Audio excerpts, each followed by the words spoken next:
이 저녁에 주신 이 말씀이 여러분에게 큰 은혜가 되시기를 바랍니다. 오늘 저녁에도 추운 날씨에 예배 자리에 나오신 여러분을 축복합니다. 옆 사람과 인사하십시다. 저녁에 또 만나서 반갑습니다.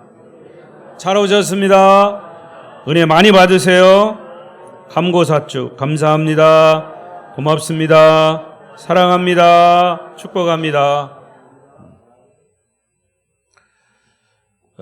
예수 그리스도의 탄생을 축하합니다. 메리 크리스마스. 비대면 영상으로 예배하시는 분들 가운데도 함께 하시기를 바랍니다. 자, 예수님의 탄생일인 성탄절이 금년에도 일주일 앞으로 다가왔습니다.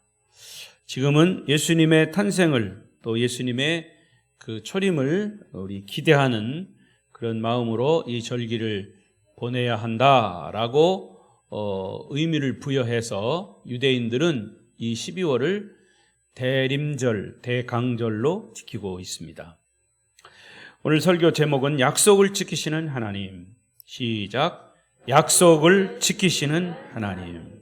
여러분, 약속을 어떤 사람과 했을 때 그 약속을 지키는 사람이 좋습니까? 잘 안 지키는 사람이 좋습니까? 당연히 지키는 사람이 좋죠. 그런데 약속을 해도 꼭 5분이나 10분 늦게 오는 사람이 있어요. 어떤 사람은 5분이나 10분 일찍 와서 지키는 사람, 일찍 와서 기다리는 사람이 있어요.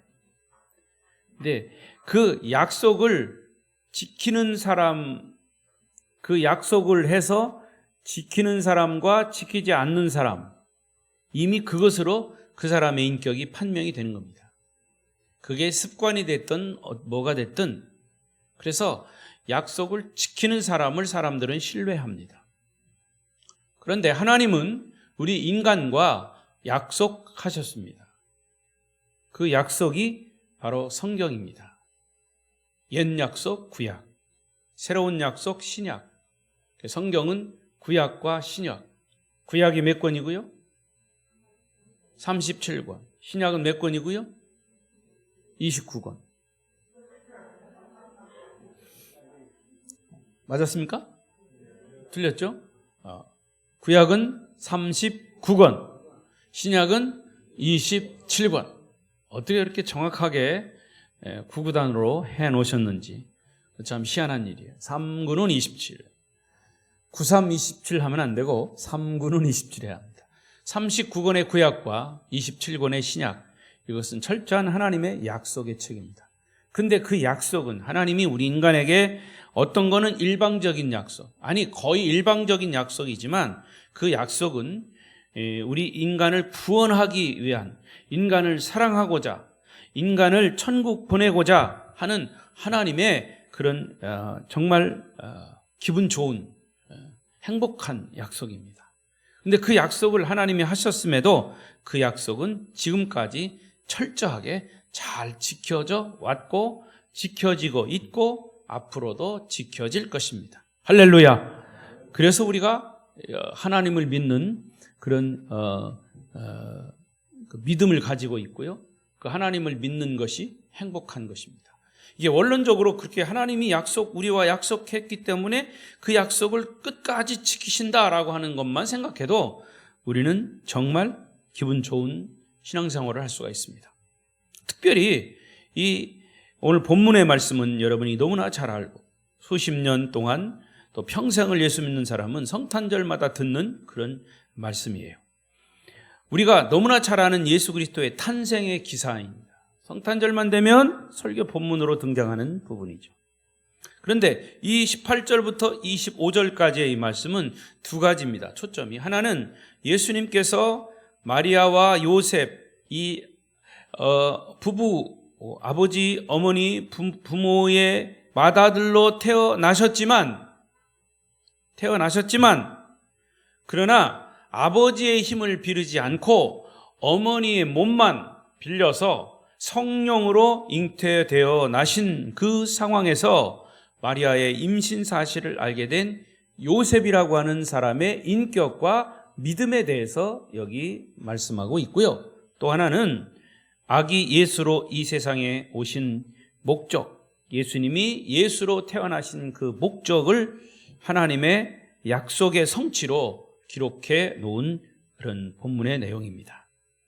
그러면 먼저 예수님의 아버지 요셉의 인격을 통해서 주시는 교훈을 우리가 몇 가지 찾아볼 수 있습니다. 첫째는 이 요셉의 인격과 신앙입니다. 그는 의로운 사람이었다 그랬어요. 19절을 보십시다. 19절 시작. 그의 남편 요셉은 의로운 사람이라 그를 드러내지 아니하고 가만히 끊고자 하여. 그의 남편, 마리아의 남편 요셉은 누구라고요? 의로운 사람입니다. 이것이 요셉의 인격을 그대로 드러내는 부분이에요. 의로운 사람이라는 말은 정의로운 사람이다 라는 뜻도 있고 정의롭게 사는 사람, 옳게 살기 위해서 노력하는 사람이라 그런 뜻이기도 합니다. 여러분, 우리가 사는 이 시대는 잘 사는 사람에 비해서 옳게 사는 사람이 적은 시대입니다. 잘 사는 사람은 많아요. 돈이 많건 어쨌든 간에 잘 사는 사람은 많은데 옳게 올바로 살려고 하는 사람은 적다. 제가 어느 우리 그 동창생들, 신학교 이 동기생들 카톡이 있습니다. 근데 엊그저께인가요? 그 카톡이 하나 거기 올라와 있어요. 근데 그 글을 쭉 읽어보니까 이런 내용이에요. 제가 그 생각이 나서 지금 말씀드리는 거예요.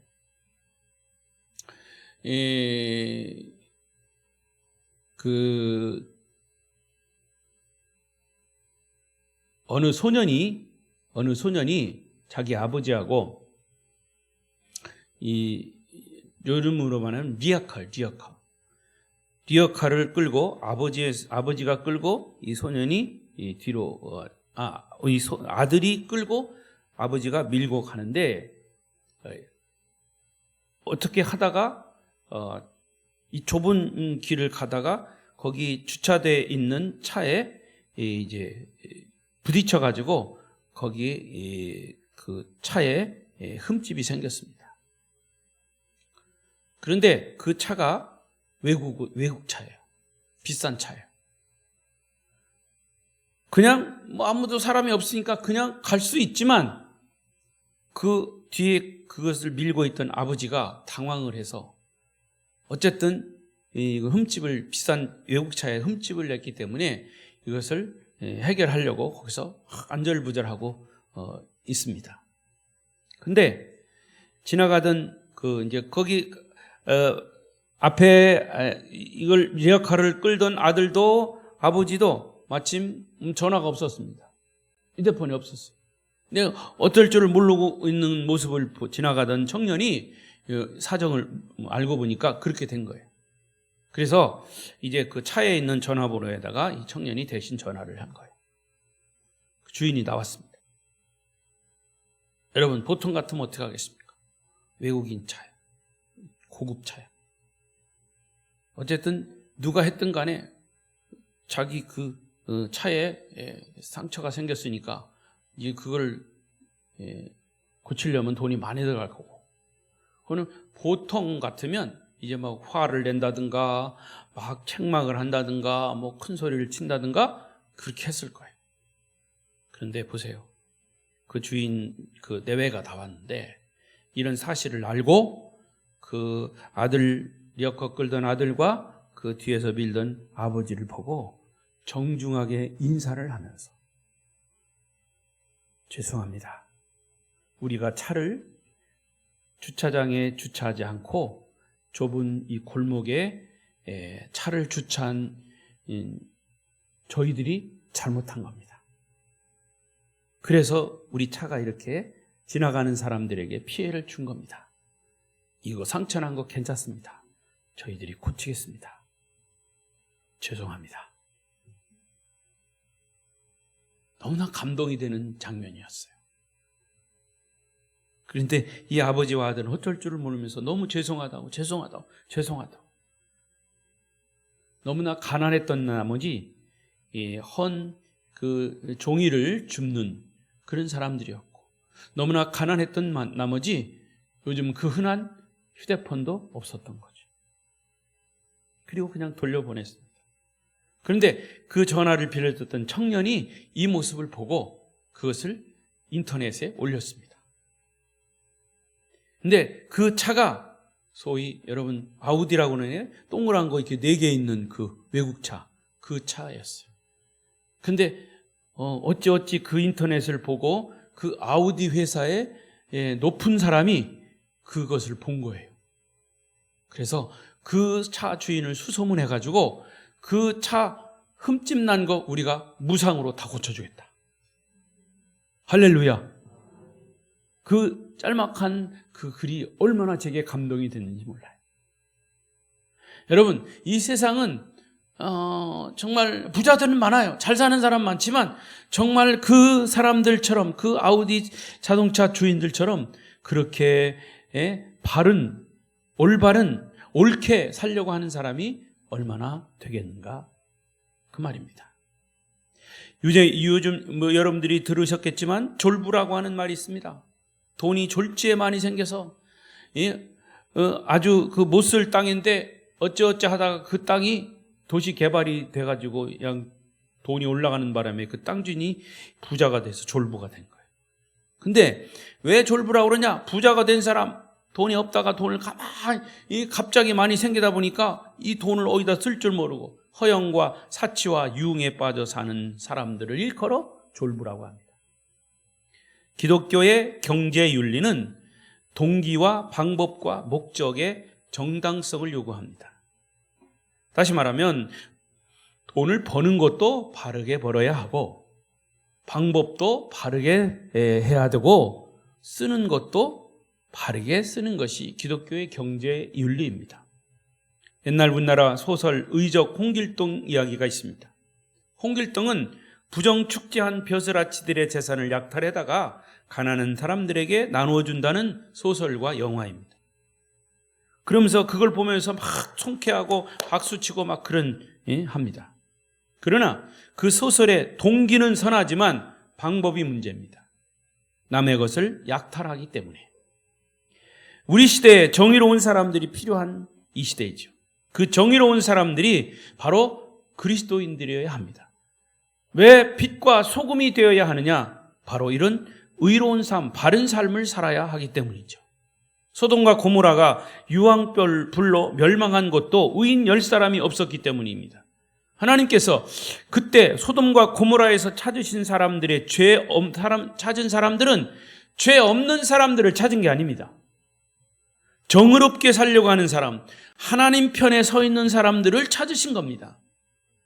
소돔과 고모라 땅은 하나님 편에 서 있는 정말 의롭게 살려고 했던 사람이 없었던 거죠. 예수님의 아버지 요셉은 이런 정의로운 사람이었습니다. 비록 직업은 목수였지만 모든 사람이 인정하는 의롭게 사는 사람이었습니다. 하나님의 약속은 바로 이 요셉과 같은 의로운 사람 통해서 성취된다고 하는 사실을 우리는 깨닫게 됩니다. 우리 아름다운 교회 성도들도 정의롭게 삶으로 하나님의 약속을 성취하는 데 쓰임받게 되기를 축복합니다. 두 번째는 이 요셉은 남의 허물을 드러내지 않는 사람입니다. 아까 19절에 보면 뭐라고 그랬습니까? 시작. 그의 남편 요셉은 의로운 사람이라 그를 드러내지 아니하고 가만히 끊고자 하여. 자기 아내들 마리아가 약혼도 결혼도 하지 않은 상태에서 약혼만 한 상태에서 임신한 사실을 알았습니다. 여러분 같으면 어떤 생각이 드십니까? 우리 주변에는 두 종류의 사람이 있습니다. 남의 허물을 들춰내고 드러내는 사람, 그래서 막 소문내는 사람, 허물을 그런 사람이 있는가 하면 반대로 허물을 덮어주고 다독거려주고 치료해주는 사람이 있습니다. 어떤 종류의 사람이 되어야 합니까? 만일 그때 마리아가 임신한 것을 문제 삼아가지고 이것을 요셉이 만천하에 공포했다면 마리아는 모세의 법대로 율법에 따라 돌에 맞아 죽었을 겁니다.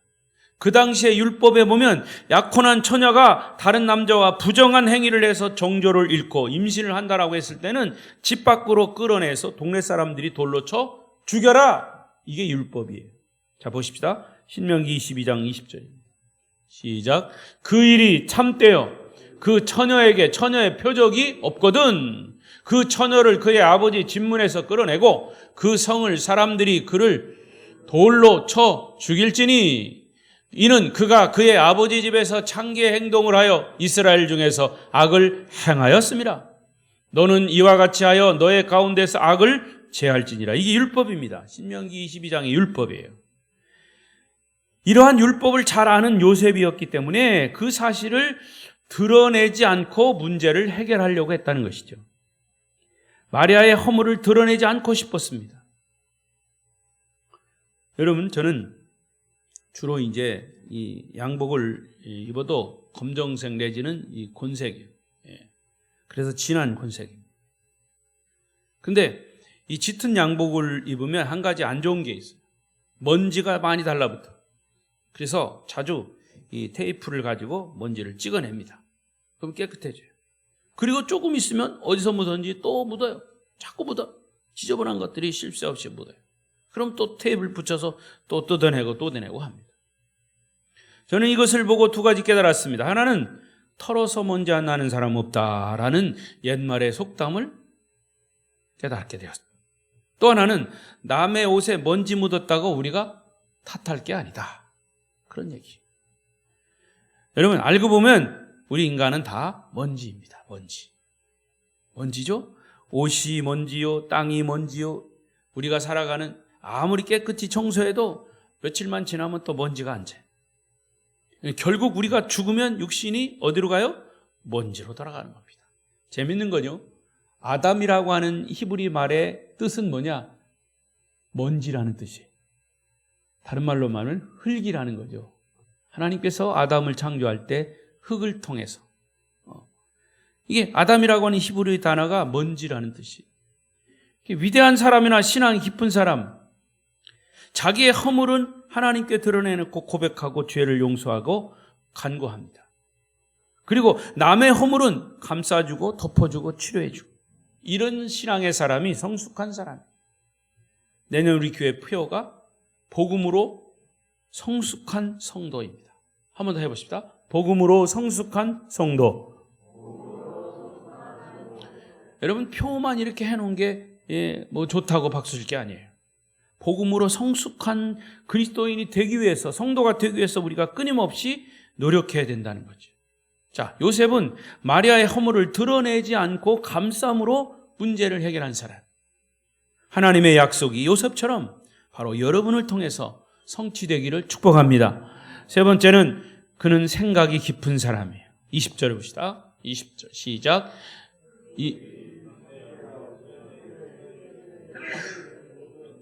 그 20절이 아닌데 오늘 본문의 20절, 본문의 20절, 이 일을 생각할 때에 주의 사자가 현몽하여 이르되 다윗의 자손 요셉아, 내 아내 마리아 데려오기를 무서워하지 말라. 그에게 잉태된 자는 성령으로 된 것이라. 여기 보니까 이 일을 생각할 때에 그랬어요. 이 일을 생각할 때. 무슨 일이에요? 무슨 일이에요? 마리아가 자기 아내 될 사람, 약혼한 그 마리아가 임신했다는 이 소식, 이것을 생각할 때에 괴로웠어요.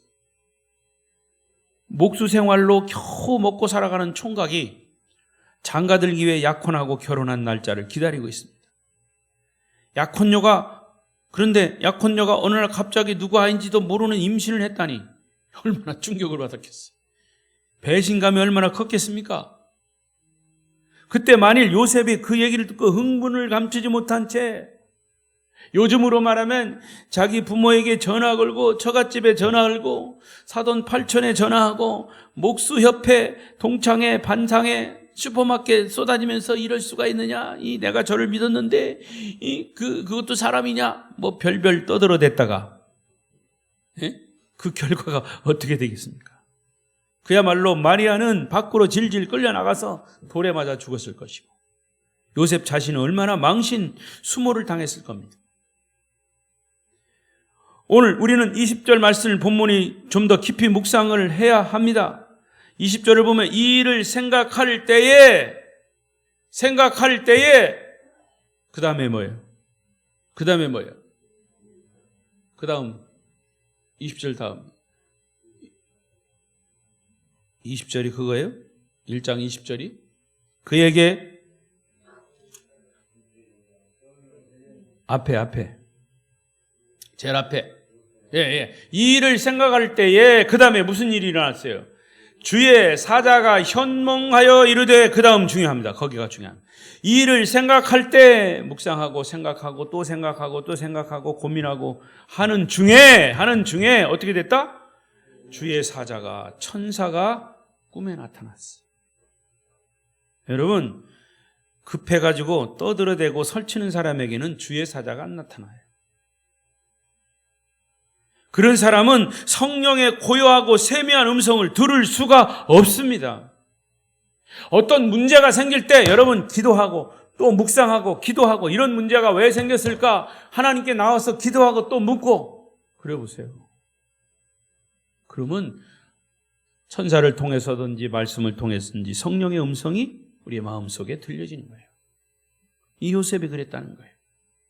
요셉은 이 일이 매우 중요한 일임을 알았기에 심각하게 생각하며 또 생각하고 또 생각했습니다.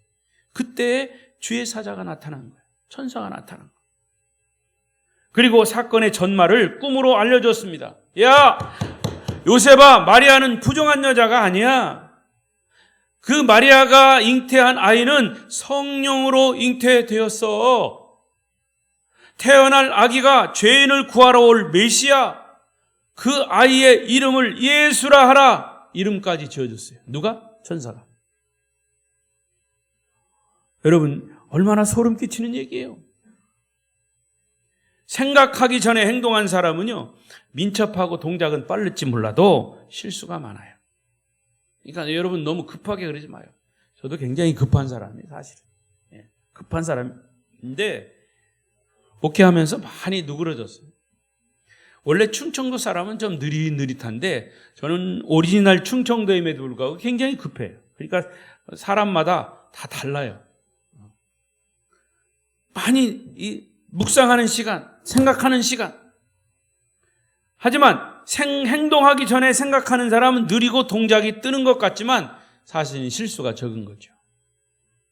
단기 전에는 전자가 이기고 장기 전에는 후자가 이겨요. 요셉의 생각은 심사숙고했고 신중한 결단을 위한 기다림이었습니다. 그러니까 문제가 크면 클수록 서두르지 말아야 합니다. 그럴수록 깊이 기도하고 생각하고 기다려야 합니다. 기도하고 그 다음에 뭐예요? 기대하고 기다려라. 시작. 그래요. 기도하고 뭐가 먼저예요? 기도가 먼저예요. 그 다음에 뭐예요? 기대한다. 하나님이 어떻게 응답하실까? 그리고 어떻게 하라고요? 기다려라. 기자 돌림입니다. 기도하고 생각하고 기다려요. 하나님의 약속은 이렇게 요셉과 같이 깊이 묵상하고 기다리는 사람을 통해서 이루어진다는 사실을 기억하시기 바랍니다. 그리고 네 번째, 그는 결과적으로 제일 중요한 부분, 순종한 사람이에요. 24절입니다. 24절 시작. 요셉이 잠에서 깨어 일어나 그의 아내를 데려왔으나, 거기 중요합니다. 요셉이 잠에서 깨어 일어났습니다. 이제 성령의 소리도 들었습니다. 듣고 말하면 그만이죠. 듣고 행하지 않으면 그만이죠. 그러나 주의 사자의 분부대로 행하여, 따라하십시다. 분부대로 행하여, 말씀대로 순종하여. 그렇습니다. 요셉은 성인인데 자기 나름대로 생각이 또 판단이 없었겠습니까? 그것은 서로 좋은 게 좋은 것이기 때문에 가만히 소문내지 않고 약혼 관계를 다 없던 걸로 해도 됩니다. 그러나 천사는 요셉에게, 요셉아, 네 아내 데려오기를 무서워하지 말라. 그에게 잉태된 자는 성령으로 된 것이라 라고 하면서 요셉의 생각을 뒤집어 버렸어요. 포기하려고 했던 생각을 뒤집어 버린 거예요. 바로 그 순간이 중요한 순간이고, 그 분부대로 천사의 말씀대로 순종하기로 했다는 거죠. 여러분, 내 뜻대로, 내 판단대로, 내 지성대로, 내 지식대로, 내 경험대로 밀고 나가느냐? 아니면 내 것을 내려놓고 주님이 주신 감동대로, 주님이 주신 말씀대로 내 것을 포기하고 주의 뜻을 따르느냐를 결정해야 하기 때문이죠.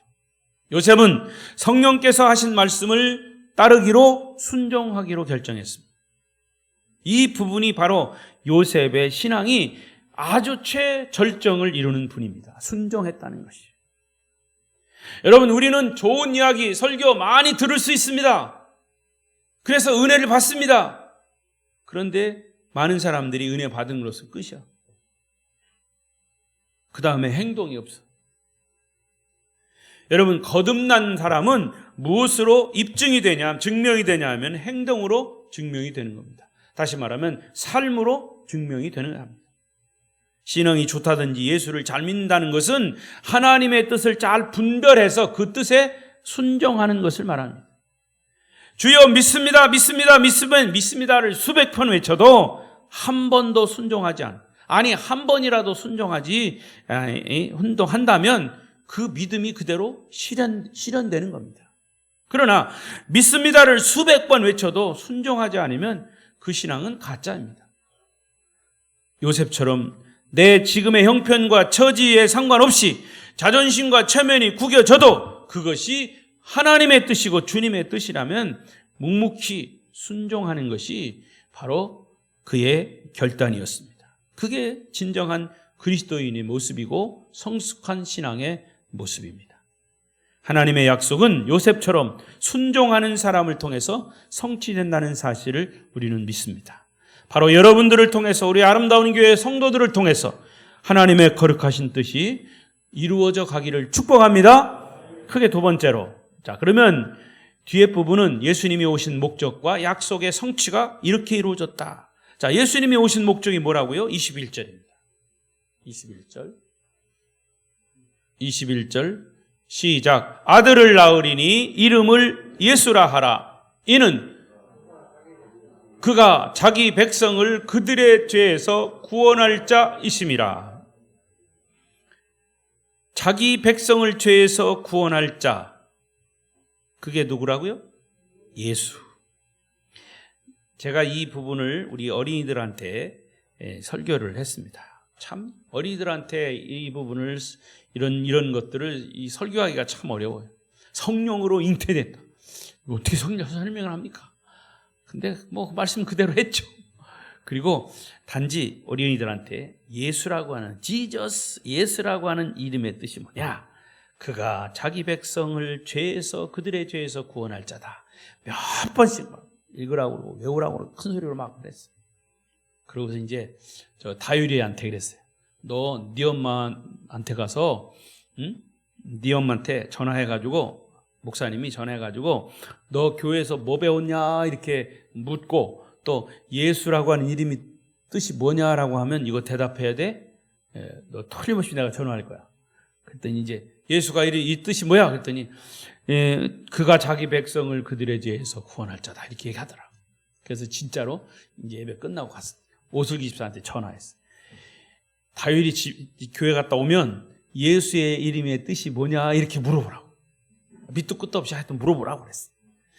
실제로 물어봤나 봐요. 그랬더니 정확하게 그가 자기 백성을 죄에서 구원할 자다 이렇게 대답을 하더라는 거예요.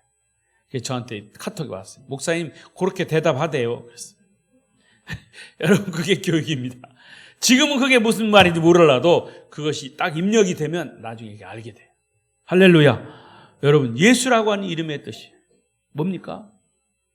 하나님의 자녀들, 하나님의 백성들을 죄에서 구원할 게 예수예요. 그래서 우리가 예수를 믿는 거 아닙니까? 자기 백성, 원래는 여기서 자기 백성은 이스라엘 민족을 말하는 건데, 그러나 그 이스라엘 민족은 예수를 거부했죠. 근데 여러분, 예수를 거부한 이유가 뭔지 아십니까? 그 예수가 미워서가 아니라 결국 그 원리를 따라가다 보면 이스라엘 백성들만 구원받기 위해서 예수님이 오신 거 아니에요. 오신 게 아니에요. 이스라엘 민족, 택한 선민인 이스라엘 민족만 구원하기 위함이 아니라 이방인인 우리까지 구원을 받아야 하기 때문에 하나님께서 그들의 마음을 어쨌든지 움직여서 예수를 배척하게 했어요. 예수 십자가에 못 박게 했어요. 그래서 유대인들은 전 세계적으로 예수를 십자가에 못 박은 사람이라고 하는 이런 네임이 붙어가지고 계속 배척을 당하는 거예요. 그런데 사실은 하나님의 뜻을 깊이 묵상하다 보면 예수를 유대인들이 배척한 것은 결국 우리를 위한 거예요. 이방인들을 위한 거예요. 그런 의미에서 보면 그들이 얼마나 감사한지 몰라요. 아멘? 네. 그래서 지금까지도 그런 거예요. 그래서 지금까지도 그들은 예수를 배척하고 예수를 믿지 않아요. 왜? 그 예수를 배척했다고 하는 것 때문에, 또 예수를 자기들이 배척한 것 때문에 전 세계적으로 반유대주의, 유대인들을 싫어하는 겁니다. 지금까지도 싫어해요. 그래서 그들은 예수를 지금도 안 믿어요. 근데 성경을 보십시오. 그 예수가 이제 복음이 이방인에게 넘어가서 우리가 예수를 믿게 됐어요.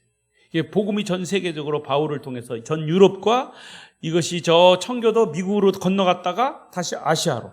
그래서 아시아에서 다시 어디로 갈까요? Back to 예루살렘. 다시 이스라엘로 가는 겁니다. 이것이 복음의 진로가 그렇게 돼요. 그래서 결국에는 거기에 이 이스라엘. 그래서 너는 땅끝까지 복음의 증인이 되라. 그래서 예루살렘에서 시작한 이 복음이 땅끝이 어디예요? 다시 지구를 한 바퀴 돌아서 다시 예루살렘으로 가는 거예요.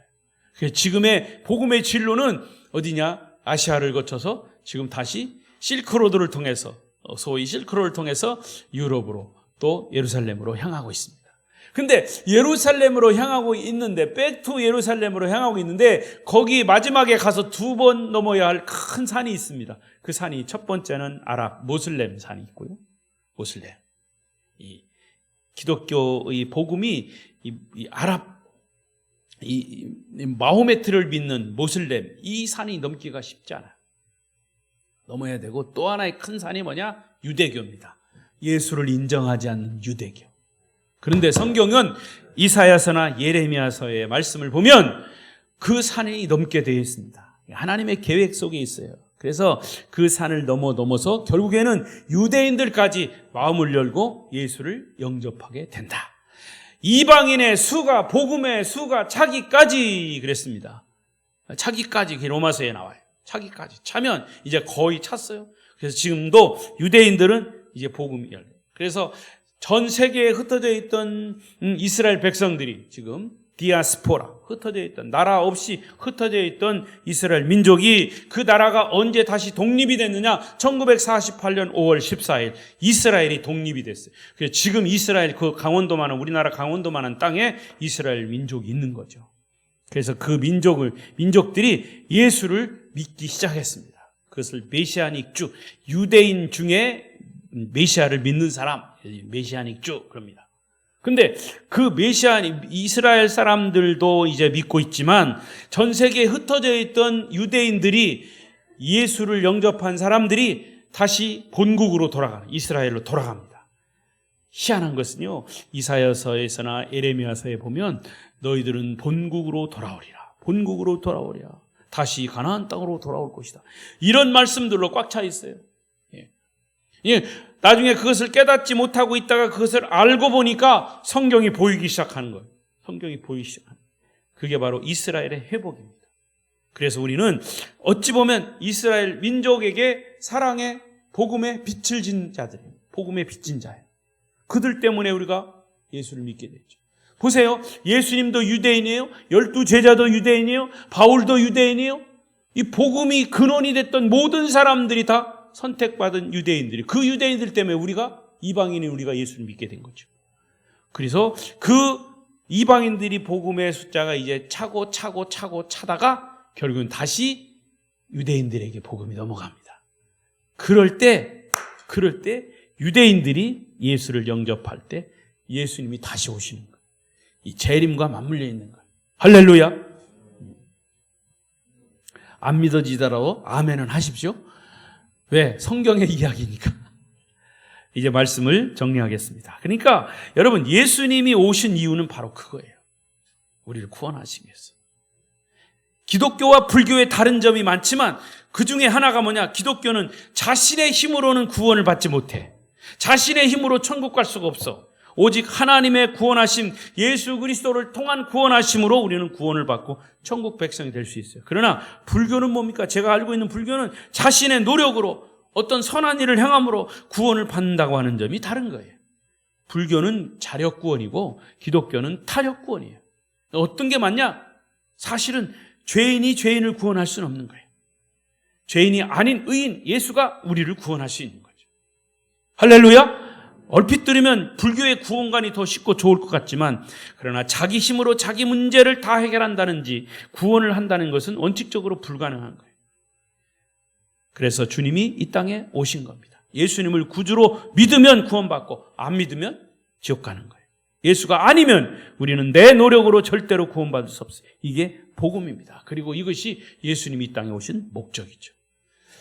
또 하나의 예수님이 오신 목적은 뭐냐? 23절에 있습니다. 23절, 그 예수님이 우리와 함께 하시기 합니다. 시작. 보라, 처녀가 잉태하여 아들을 낳을 것이요 그 이름을 임마누엘이라 하리라 하셨으니 이를 번역한즉 하나님이 우리와 함께 계시다 함이라. 예수 그리스도가 성령을 통해서 마리아의 몸에서 태어났어요. 그 이름을 이사야 선지자는 임마누엘이라 하라 이렇게 계시를 받고 기록했습니다. 그 임마누엘의 뜻은 하나님이 우리와 함께 계시다. 함께 있다는 것은 두 가지 의미가 있어요. 사랑하는 사람, 뜻맞는 사람, 배울 게 있고 본받을 게 있는 사람과 함께 있는 것이라면 행복한 거죠. 그러나 빚쟁이나 걱정스러운 사람, 불편한 사람 함께 있는 것은 괴로운 일이에요. 누구와 함께 있기를 원합니까? 전자입니까? 후자입니까? 그러니까 누구와 함께 있느냐가 중요하다 그 말이에요. 그런데 주님은 우리를 구원하신 분이고 그 주님이 우리와 함께 세상 끝날까지 함께 하신다고 그랬어요. 그렇다면 누구와 함께 하기를 원하십니까? 여러분의 인생 삶 동안 임마누엘이신 예수님과 함께 하기를 축복합니다. 말씀을 맺겠습니다. 금년에도 변함없이 성탄절이 찾아옵니다. 임마누엘의 의미는 행복한 동행, 그런 뜻이죠. 여러분 주변을 둘러보십시오. 정말로 뜻이 맞고 생각이 통하고 도움을 주고받을 수 있는 동행자와 동반자가 여러분 주변에 몇 명이 있는가? 혹은 정말 뜻맞고 친하고 함께 했던 사람이 어느샌가 마음이 변해서 변질돼 가지고 내 곁을 떠난 그런 경험은 없습니까? 그러나 예수님은 이 땅에 임마누엘로 오셨습니다. 우리를 구원하시기 위해서 오셨고 구원해 주신 그 주님은 우리의 삶이 끝나는 그 시간까지 평생 함께 하실 분이십니다. 지켜주시고 축복하시고 위로해 주시고 보호해 주시고 인도해 주시고 감싸 주시고 안아 주시고 아멘 할 때까지 우리들의 영원한 동반자, 영원한 친구, 메시아로 오신 예수 그리스도이심을 믿습니다. 우리 서로 예수님은 이제 승천하시기 전에 분명히 약속하셨습니다. 내가 세상 끝날까지 너희와 항상 함께 있으리라. 하나님은 우리와 약속하신 것을 지키셨고 지금도 지키시고 있고 앞으로도 지키실 것입니다. 성탄의 계절에 여러분의 삶은 영원토록 주님과 동행함으로 행복한 삶이요 그리고 천국을 여러분의 것으로 소유할 수 있기를 축복합니다. 축복합니다. 기도하겠습니다.